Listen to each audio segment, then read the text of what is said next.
Assalamualaikum warahmatullahi wabarakatuh. Apa kabar teman-teman semua? Kembali berjumpa dengan saya Denny Hakim di Denny Hakim Channel. Bagi Anda yang baru menyaksikan video ini, jangan lupa klik subscribe, like and share. Bagikan video ini kepada teman-teman Anda semua. Insyaallah video-video yang ada di dalam channel ini akan sangat bermanfaat buat kita semua.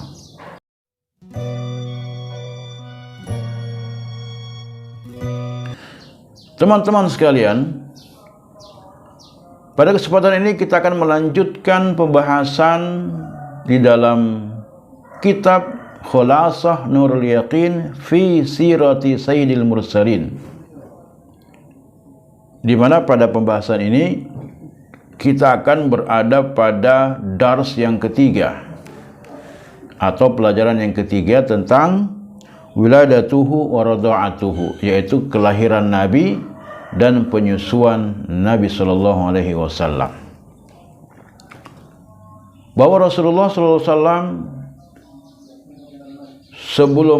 sebelum dilahirkan ke dunia ini, ibu beliau tidak pernah merasakan sakit selama mengandung beliau. Ya, ini merupakan satu tanda akan kenabian beliau juga, ya. Jadi berbeda dengan bayi-bayi yang lain atau ibu-ibu yang lain, ketika mengandung bayinya maka akan merasakan begitu banyak masalah kesehatan, begitu beratnya menanggung penderitaan dalam mengandung anaknya.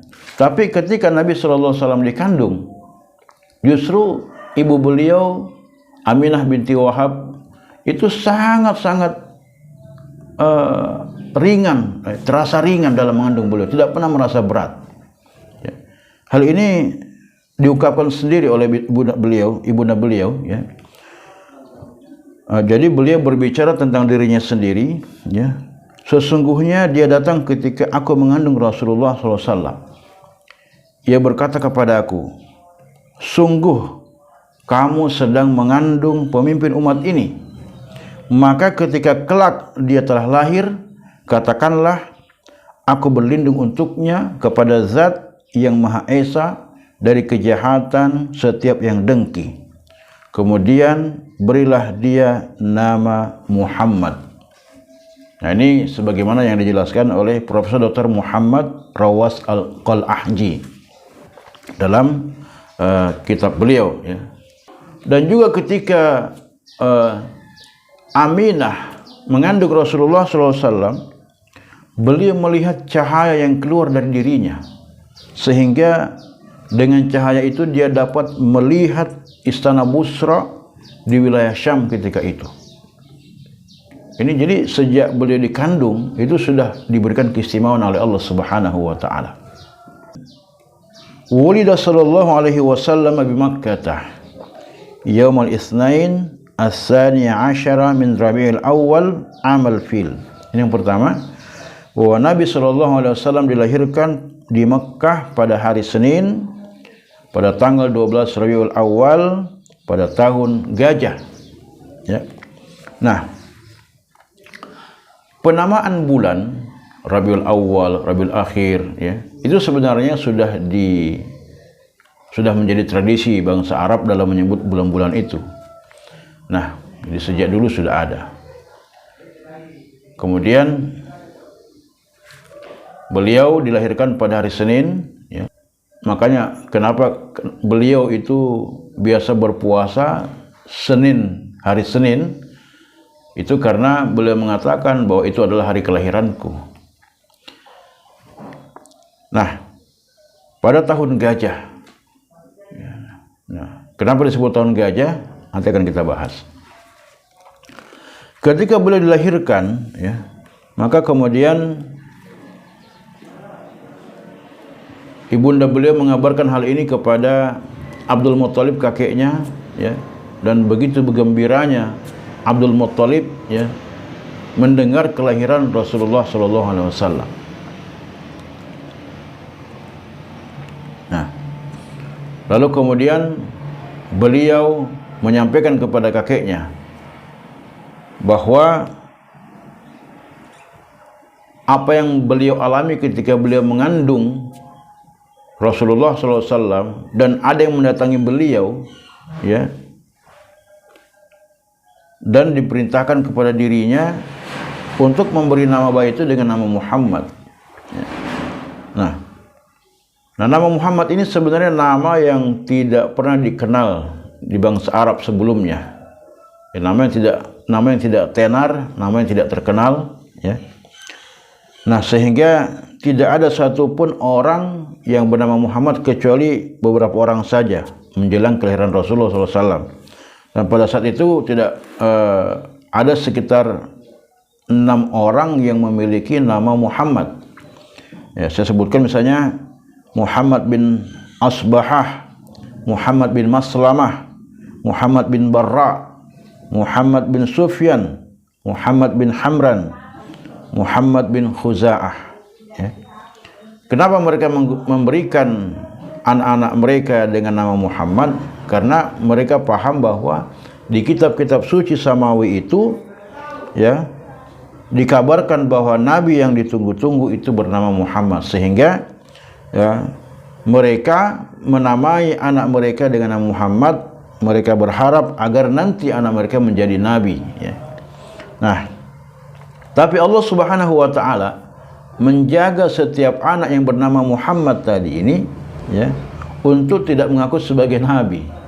Jadi betul-betul Allah jaga, ya. Nah, jadi di sini bisa kita pahami bahwa nama yang jarang dipakai ini sangat berperan dalam upaya untuk menarik perhatian manusia sejak dini terhadap anak manusia yang Allah pilih sebagai pemimpin umat ini. Selanjutnya dia akan membangun sebuah istana moralitas umat ini, dan dalam membangunnya dia selalu berdasarkan wahyu dari Allah Subhanahu wa taala. Maka Abdul Muttalib pun kemudian mengambil bayi yang baru lahir itu, lalu ia masuk ke dalam Ka'bah. Dalam Ka'bah dia berdiri sambil berdoa dan bersyukur atas nikmat yang dikaruniakan kepadanya.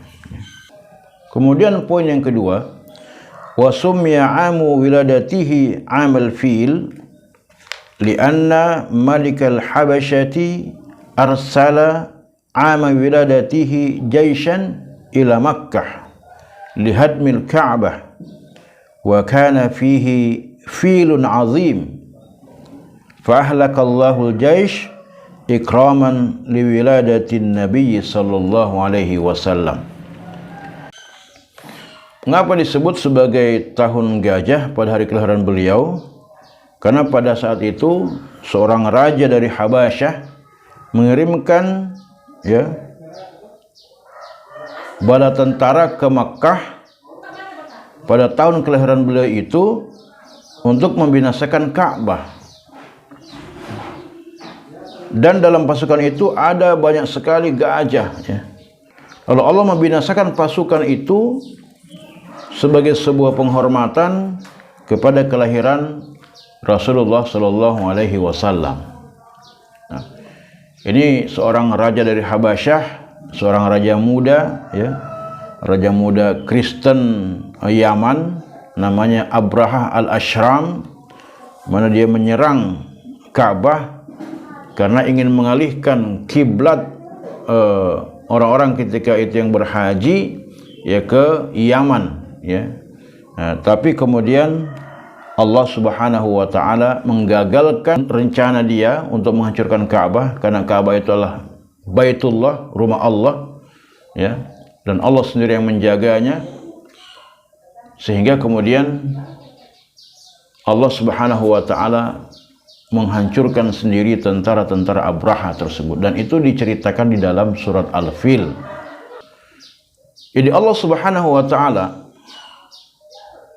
sebagai bentuk penghormatan, ya, atas tahun kelahiran Rasulullah SAW, mencegah segala hal yang bisa merusak kesucian Ka'bah itu, yang bisa merusak kebaikan tahun tersebut.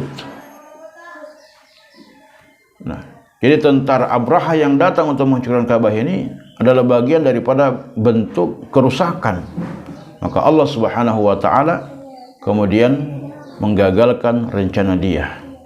Kemudian poin yang ketiga, wa arda'athu ba'da ummihi Suwaibatul Aslamiyah khadimatu ammihi Abi Lahab thumma Halimatu Sa'diyah ila an balagha umruhu 4 sanawat. Kemudian beliau disusui oleh Suwaibah Al-Aslamiyah, ya, setelah disusui oleh ibu beliau, ya, di mana Suwaibah ini adalah pelayan dari paman beliau yang bernama Abu Lahab. Abu Lahab yang kemudian nanti Abu Lahab ini menjadi orang yang sangat menentang dakwah Rasulullah SAW. Awalnya dia gembira dengan kelahiran Rasulullah. Bahkan saking bergembiranya dia atas kelahiran Rasulullah SAW, Suwaibah ini dibebaskan jadi budak, dibebaskan dari perbudakan. Itu gembiranya Abu Lahab itu. Tapi kemudian setelah Nabi SAW diangkat oleh Allah sebagai Nabi dan Rasul, maka Abu Lahab ini menjadi orang yang paling menentang dakwah beliau, ya. Sampai-sampai Allah Subhanahu wa Ta'ala mengabadikan namanya di dalam Al-Quran sebagai orang yang secara pasti akan masuk ke dalam nerakanya Allah Subhanahu wa Ta'ala dengan kekal, dalam surat, ya, Al-Lahab. Setelah itu beliau disusui oleh Halimah As-Sa'diyah, seorang wanita dari Bani Sa'ad bin Bakar, sampai usia beliau menginjak 4 tahun. Nah, pertanyaannya, kenapa beliau kemudian disusui oleh Halimatus Sa'diyah dari suku Bani Sa'ad bin Bakar yang tidak ada hubungan keluarga dengan beliau? Jadi tradisi bangsa Arab dulu, ya, ketika anak-anak mereka lahir, mereka selalu mencari ibu susuan dari perkampungan, dari pedesaan. Kenapa? Karena mereka menganggap bahwa orang-orang di desa itu masih belum terkontaminasi dari pergaulan orang-orang kota. Jadi dari sisi karakter masih asli murni, ya, dari sisi cara pandang, cara pikir itu masih asli, ya, dibandingkan orang-orang di kota yang sudah banyak pengaruh. Dan biasanya wanita-wanita dari Bani Sa'ad bin Bakar itu datang ke kota Makkah untuk mencari bayi-bayi yang akan disusui. Nah, termasuk diantaranya adalah Halimatus Sa'diyah. Halimatus Sa'diyah ini bersama suami beliau, ya. Kemudian beliau menunggangi keledai beliau, kemudian ada unta beliau. Itu dalam keadaan unta dan keledainya itu kurus kering, ya. Bahkan anaknya beliau itu, anak kandungnya, itu dalam keadaan kurus kering. Dan kenapa? Karena air susu beliau juga sangat kurang. Nah, setelah sampai di Mekah, ketika semua wanita Bani Sa'ad bin Bakar sudah mendapatkan anak susuan, Halimatus Sa'diyah mungkin karena terlambat dia datang ke sana, tidak ada lagi bayi-bayi yang bisa disusui. Tinggal 1 orang, yaitu anaknya Aminah binti Wahab, yaitu Muhammad sallallahu alaihi wasallam. Nah, Halimatus Sa'diyah awalnya itu tidak mau menerima Nabi karena beliau menganggap bahwa Muhammad ini anak yatim. Bagaimana caranya keluarganya bisa memberikan biaya persusuan, ya, kalau yang tinggal kakeknya dan ibunya, tidak ada ayahnya? Siapa yang akan membiayai anak ini nanti? Nah, tapi karena Halimatus Sa'diyah ini harus pulang ke kampungnya dengan membawa anak susuan, maka dia berdiskusi dengan suaminya, ya, supaya bisa mengambil anak yatim tersebut, itu Rasulullah. Maka suaminya mengatakan, ya, kita ambil saja anak itu, mudah-mudahan anak itu bisa membawa berkah bagi keluarga kita. Dan betul saja, ya. Ketika pada malam itu Muhammad yang masih kecil ini dibawa oleh Halimatus Sa'diyah, kemudian pada malam itu beliau ingin menyusui Muhammad ini. Tiba-tiba air susunya yang sangat kurang itu tiba-tiba menjadi deras. Dan anak kandung Halimah sendiri itu juga bisa mendapatkan susu yang sangat banyak. Dan pada malam itu mereka tertidur dengan pulas. Ya. Mereka tidak pernah merasakan hal yang seperti itu. Dan anehnya keledai mereka, onta mereka itu menjadi subur, ya, menjadi segar gitu. Dan ketika mereka pulang dari Mekah menuju kampung mereka, ya, itu onta keledai yang tadinya sangat lemas, itu onta yang menjadi onta dan keledai yang segar-segar, sehingga orang semua kaget. Halimah, apakah itu keledai dan onta yang kemarin kamu tunggangi dari kampung ke Mekah? Halimah mengatakan, iya betul. Sampailah di kampungnya dan beliau melihat, ya, ini Bani Sa'ad bin Bakar ini adalah sebuah kampung yang gersang, ya. Tapi ketika beliau sampai di kampungnya, beliau begitu heran luar biasa karena ternak beliau yang tadinya lemas, kekurangan susu, kekurangan vitamin apa segala macam, ya, daerah sekitarnya kering, itu tiba-tiba menjadi subur. Kemudian kambing-kambing yang mereka pelihara itu menghasilkan susu yang sangat banyak. Jadi dari sini ini sebuah tanda akan kenabian Rasulullah SAW. Teman-teman sekalian,